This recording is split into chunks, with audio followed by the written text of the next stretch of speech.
Corona इस वक्त बेकाबू होता हुआ नज़र आ रहा है। जहां पर लॉकडाउन की सिचुएशन जैसे ही आगाज़ हुआ है, कदर सूरत हाल और ग्राफ में बेहतरी आई है, लेकिन इस लॉकडाउन को करीब 2 से 3 हफ्ते तक मज़ीद तूल देना होगा, तब जाकर हालात कंट्रोल हो सकते हैं। क्योंकि अब तेज़ी के साथ अमवात और तेज़ी के साथ मुस्बत केसेस भी सामने आ रहे हैं।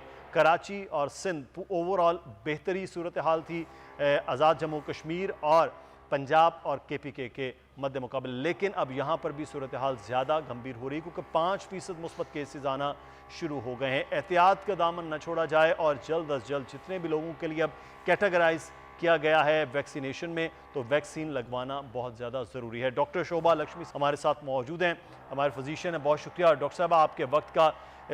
ये इस वक्त कोरोना की सूरत हाल दिन ब दिन जो है वो पाकिस्तान में बिगड़ रही है, लेकिन जो आवाम का वो एक तर्ज ज़िंदगी है वो नहीं बदल रहा है। कोरोना वायरस की तीसरी लहर तेजी से बढ़ने लगी। गुज़िश्ता 24 घंटों के दौरान लाहौर में 15 अफराद अपनी जान की बाजी हार गए। अवाम कोरोना वायरस को लेकर कितनी संजीदगी दिखा रही है, जानते हैं हमारी नुमाइंदा महाविश सुहेल से। महाविश, बताइएगा लोग SOPs को फॉलो कर रहे हैं या नहीं? जी बिल्कुल, कोरोना वायरस की जो तीसरी लहर है वो तेज़ी से फैल रही है। पंजाब की अगर बात करें तो गुज़श्ता 24 घंटों के दौरान पंजाब में 2000 से ज़ायद केसेस जो हैं वो रिपोर्ट हुए हैं, और अगर लाहौर में की बात करें तो लाहौर में 1000 से ज़ायद केसेस जो हैं वो रिपोर्ट हुए हैं। 200 लोग ऐसे हैं जो इस वक्त वेंटिलेटर पे अपनी ज़िंदगी से लड़ रहे हैं कोरोना वायरस की वजह से, लेकिन लोग जो हैं वो बिल्कुल भी संजीदा इस चीज़ को लेकर नहीं दिखाई दे रहे। किसी किस्म का जो है वो SOP फॉलो नहीं कर रहे। अभी अगर आप मेरे पीछे भी देखें तो यहाँ पे भी लोग जो बैठे हुए हैं वो बगैर मास्क लगा के बैठे हुए हैं। इनसे भी हम बात करने की कोशिश करते हैं कि ये बताएं कि सर आप मुझे बताइएगा आपने मास्क क्यों नहीं लगाया हुआ? रिपोर्ट अगर आप देख लें उठाकर तो वो भी इतनी अच्छी नहीं है जितने अच्छे हमारे जो तर्जुमान हैं वो बयान करते हैं। तो बेहतर ये होगा कि अब जो वक्त बचा है उस पर थोड़ा काम पे तवज्जो दे रहे हैं, बयानात कम कर दें। PDM मीडियम खुद ही ठीक हो जाएगी, हो गई है, बाकी भी ठीक हो जाएगी जो कुछ भी होगा। सियासत जो है वो सियासतदानों करने दें, हुकूमत अपना काम करे। ठीक है। जिस कप्तान के खिलाड़ियों का पहले से वो बड़े जोर शोर से कहते थे कि ये 1 डाउन आएगा, ये ओपनिंग करेगा, ये बॉलिंग अच्छी करेगा, ये फास्ट वाला जो हो स्पिन वाला जो है वो यहाँ पे चलेगा, तो उसके बाद तो हम देख रहे हैं कि ना उनके खिलाड़ी पिच पे जम सके हैं, ना वो फील्डिंग अच्छी हो सकी है, और सिर्फ आज तक खान साहब ने ओए तोए की सियासत की है। बच्चों के लहजे तक खराब और बदल दिए गए हैं। जब हमने मुसलसल इनको दिखाया, इनके धरनों को, इनके एहतजाज को, और वो ओए तोए करके बच्चा भी जो है वो भी आप जनाब की बजाय मुझे ले दो ले दें की बजाय पे आ गया है, और वो भी चीखने चिल्लाने लग गया। उसे भी पता कि हुकूमत शायद इसी तरह ही मिलती है और मामा से चीज़ भी ऐसे ही मिलेगी, जब तक मैं चीखूंगा नहीं, चिल्लाऊंगा नहीं। तो हमने तो वो देखा है, हुकूमती मुश्किलात में कमी नहीं आएगी। जनरल साहब बिल्कुल सही फरमा रहे थे कि खतरा खुद अंदर से मौजूद है। PTI खुद अपने लिए खतरा है, हुकूमत के लिए खतरा है, और ये खतरात इनके लिए कम नहीं होंगे। ये तो वो दौर होता है किसी भी हुकूमत का जिसमें वो अपने 2.5-3 साल में ऐसे कोई गिरा कदर कारनामे अंजाम दे चुकी होती है और फिर नेक्स्ट इलेक्शन की तैयारी करती है। अभी आज खान साहब का कह देना मेरे ख्याल में तो एक नया U-टर्न होगा और उस पर फिर मजीद हंसा जाएगा। जो वजीर आजम इसलिए वज़रा को बदल दे, इसलिए बेइज्जती कर दे कि आप अपोजिशन को जो है वो जिच क्यों नहीं करते, जवाब क्यों नहीं देते। अभी अभी देख ले आपकी हेडलाइंस में क्या था, फिरदौस आशिक अवान साहबा फिर वही चीजें फरमा रही थी जिससे रोका गया है। तो असर तो मेरा ख्याल है कोई नहीं होगा। हुकूमत के लिए मुश्किलात कम नजर नहीं आई आज। हाँ, पाकिस्तान की हुकूमत ने शायद ऑर्डर प्लेस कर दिया हो, अब बहुत देर हो चुकी है। अंदाज़ा ये है कि आप बता रहे हैं 9,36,000 टीके लगा दिए गए हैं। कुछ भी नहीं है ये कि ऊँट की मुंह में जीरा भी, मतलब जीरा तो बड़ी चीज़ होता है, जीरे का टुकड़ा भी नहीं है ये। 22 करोड़ के मुल्क में आप मुझे बता रहे हैं कि 9,36,000, चले 10 करोड़ एलिजिबल हैं, तो 10 करोड़ तक पहुंचने में आपको 10 साल लगेंगे।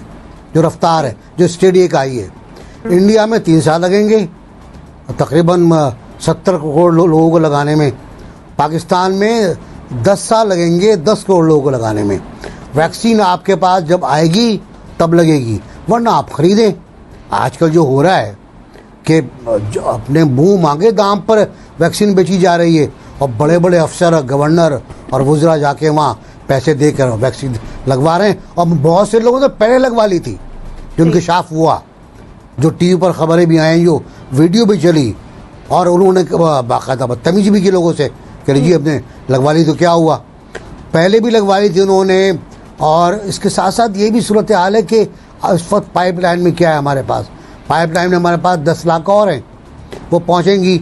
लेकिन मुझे फ़िक्र इस बात की है कि जिन्होंने फरवरी में पहली वैक्सीन लगाई थी उनका बैकअप क्या होगा, जिन्होंने अब लगाई है उनका बैकअप क्या होगा, उनका सेकंड डोज क्या होगा, किस तरह मिलेगा उनको सेकंड डोज, वो मुझे नज़र नहीं आ रहा।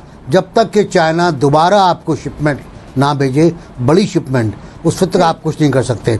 स्टडी ये कहती है कि 36 साल से उम्र के कम लोगों को आप वैक्सीनेट नहीं कर पाएंगे पाकिस्तान में जितना चाहिए था। और इन्हीं खतूत पे वो कायम हुई थी कि अगर कोई कुत्ता भी नहर फुरात के किनारे भूखा मर गया तो जवाबदेही होगी।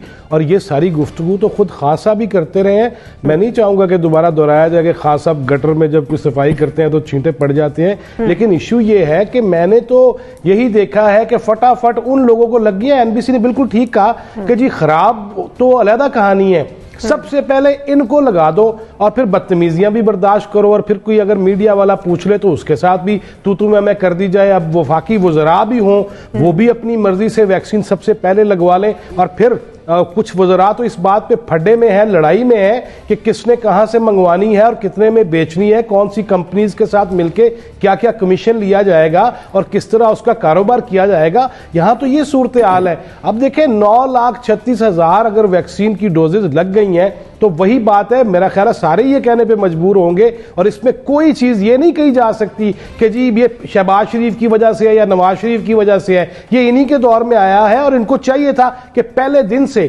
जब ये पेंडेमिक हमारे सामने आया, जब चाइना से और ईरान से हमारे पास पहुंचा, तो तब से तो बहुत ज्यादा इनको प्लानिंग कर लेनी चाहिए थी, बहुत से ममालिक से गपशप कर लेनी चाहिए थी, मुआहदे कर लेने चाहिए थे। लेकिन वही बात है कि रात को कोई भूखा ना सोए, लंगर खाना बना दो, कोई वैक्सीन अल्लाह के नाम पे दे देगा तो लगा लेंगे, वरना क्या है, असल सुकून तो कब्र में ही आना है ना, कब्र में ही जाके आएगा।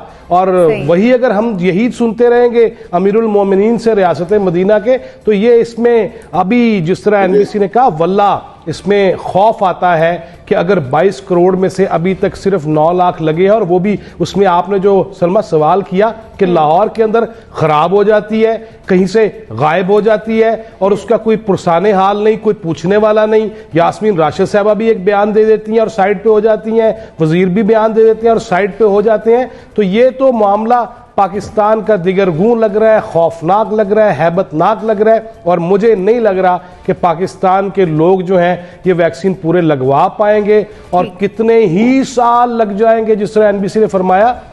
मुझे नजर नहीं आ रहा कि फौरी तौर पर